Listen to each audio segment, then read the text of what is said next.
Meus irmãos e minhas irmãs, paz e bem. Hoje nós vamos encontrar mais uma vez Pedro e João, que depois de estarem já presos, tem que deixar o Sinédrio se reunir sozinho. Eles chegam a um acordo e vão chamar os apóstolos para decidir, por primeira vez, alguma coisa sobre a vida deles. Já no Evangelho nós vamos a um outro evangelista, dessa vez Marcos, o mais antigo, para ali também vermos uma narração do encontro com o ressuscitado, o modo como esses discípulos tiveram dificuldade de crer no ressuscitado e como Jesus vai reprová-los pela ausência de fé, mas ao mesmo tempo vai enviá-los para cumprir uma missão em nome do ressuscitado.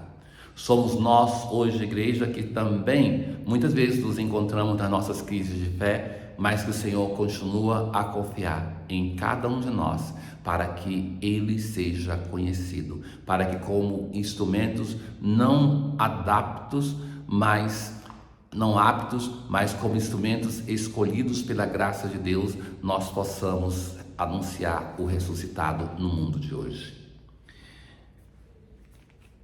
Na antífona de hoje, o Senhor fez o seu povo sair com grande júbilo, com gritos de alegria, os seus eleitos. Aleluia.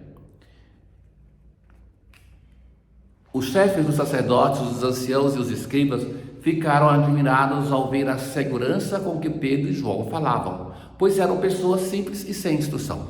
Então, aquilo que eu lhes dizia, que a mudança que vai fazer Pentecostes, a fé no ressuscitado na vida desses homens. Eram pessoas inseguras, pessoas sem fé, pessoas com medo, e agora então falam com segurança e com sabedoria que isso então vai se realizar. Aquilo que vai dizer o Senhor Jesus, que vai dar para os seus apóstolos, para esses da primeira leitura de hoje e para nós, palavras adequadas para que possamos nos defender diante dos poderosos deste mundo, que não precisa preparar o discurso, porque o Senhor mesmo, através do seu Espírito, vai agir. Reconheciam que eles tinham estado com Jesus. No entanto, viam de pé, junto a eles, o homem que tinha sido curado, e não podiam dizer nada contra. Eles não tinham dúvidas sobre isso, sobre o fato do homem ser curado. Mandaram então que os dois saíssem do Sinédrio. E agora veja o diálogo que eles vão ter entre si. O que vamos fazer com esses homens? Eles realizaram um milagre. Não podemos negá-lo, porque o povo viu, foi difundido entre o povo. Contudo, a fim de que a coisa não se espalhe ainda mais entre o povo, vamos ameaçá-los, para que não falem mais a ninguém a respeito do nome de Jesus. Então, não é uma dúvida sobre um milagre, mas sim uma decisão profundamente humana em pessoas que deveriam ser religiosas, para que se silencie sobre o nome de Jesus. Já silenciaram a pessoa e agora então eles são convencidos que devem fazer desaparecer esse nome. Uma luta inútil. Chamaram de novo Pedro e João, ordenaram-lhes que de modo algum falassem ou ensinassem em nome de Jesus. E mais uma vez pensavam eles que iria se resolver, e se mostra a força dos apóstolos.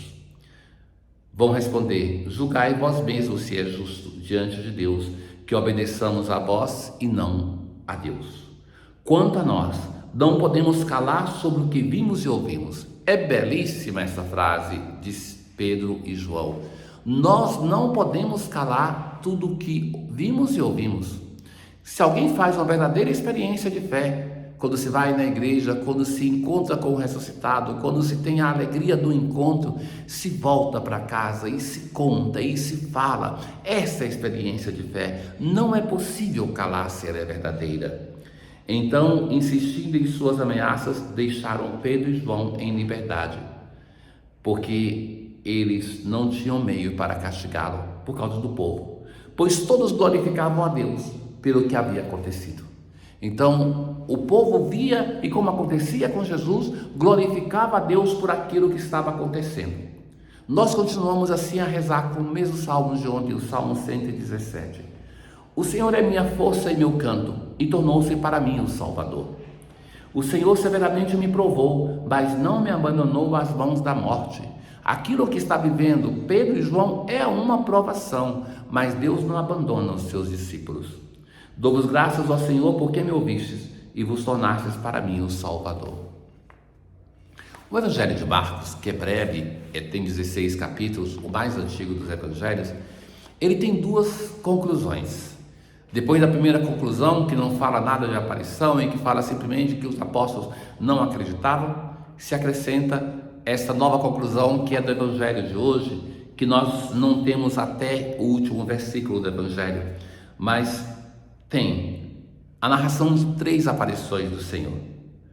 Na madrugada do primeiro dia, o Senhor primeiramente apareceu Maria Madalena, de que ele tinha expulsado 7 demônios. Ela foi anunciar isso aos seguidores de Jesus, que estavam de luto e chorando. Tinham a tristeza. Ouviram, mas não quiseram acreditar.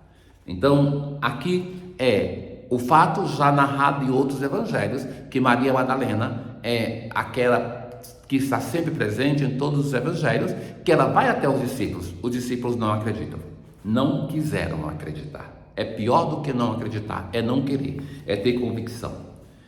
A 2 deles também Jesus apareceu com outra aparência, não foi reconhecido no campo. Então isso é a narração dos discípulos de Emaús, que nós já ouvimos nesses dias do Evangelho de Lucas. Aqui é somente um aceno. Eles anunciaram isso aos outros e eles também não deram crédito. Então primeiro a Madalena, depois os discípulos de Emaús.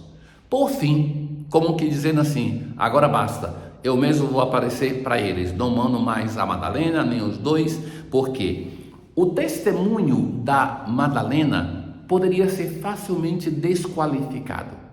Uma mulher de quem o Senhor expulsou 7 demônios, não quer dizer que era uma pecadora, mas que tinha uma grande doença, mas era uma mulher, não era um testemunho acreditável naquele tempo.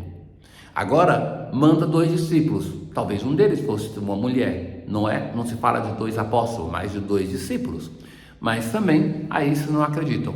Então o Senhor decide, Ele mesmo, para salvar esses discípulos, Ele mesmo vai aparecer. Então o Senhor aparece aos 11 quando eles estão comendo.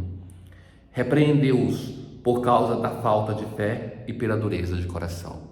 Esse comendo não se diz claramente se é uma celebração eucarística, mas Jesus repreende eles por 2 coisas. A falta de fé. Ele mesmo já se perguntava aos discípulos, quando o Filho do Homem vier, vai encontrar fé? Agora, então, não encontrou. Repreende a eles pela falta de fé e pela dureza de coração. Sabe que quando a gente pega e lê o Evangelho, a gente se esquece que esses discípulos são aqueles a quem o Senhor mesmo escolheu como primeiros apóstolos, primeiros bispos da sua igreja. Então, vejam com serenidade como o Evangelho vai narrando que eles têm uma dificuldade de crer. Então, todos nós, meus caros, podemos ter uma crise de fé, uma dificuldade. Isso não é um problema, mas depende do que nós fazemos com essa dificuldade. Alguma pessoa pode totalmente se desencaminhar e outro vai pegar, vai parar e falar, não, o que está acontecendo? Eu preciso voltar para a minha Galileia, para o primeiro amor. Eu preciso reencontrar-me com o meu Deus, na certeza de que, com a nossa inteligência limitada, nunca iremos compreender tudo, muito menos a imensidão do nosso Deus. Mas também a dureza de coração. A dureza de coração é aquela pessoa que não só não acredita, mas rejeita de mudar o coração, a vida. Eles não quiseram acreditar. Não é somente que não acreditavam. E agora então Jesus, depois de reprová-los, não é que vai fazer o exame, que vai ver se eles acreditam, vai dizer, ide pelo mundo inteiro e anunciai o Evangelho a toda criatura. Veja, não somente a todos os povos, mas a toda criatura, porque a criação inteira geme e chora, esperando a redenção que vem com a Páscoa da ressurreição. Ó Deus, que pela riqueza da vossa graça multiplicais os povos que creem em vós. Contemplai solícito aqueles que escolhestes e dai aos que renasceram pelo batismo a veste da imortalidade. Nós, depois de celebrarmos a Vigília Pascal, a Páscoa da Ressurreição, nós na oitava de Páscoa, a semana da Missagogia, suplicamos ao Senhor pelos neófitos, para que eles possam viver a graça do batismo que receberam. Tenham todos um bom dia. O Senhor esteja convosco, Ele está no meio de nós.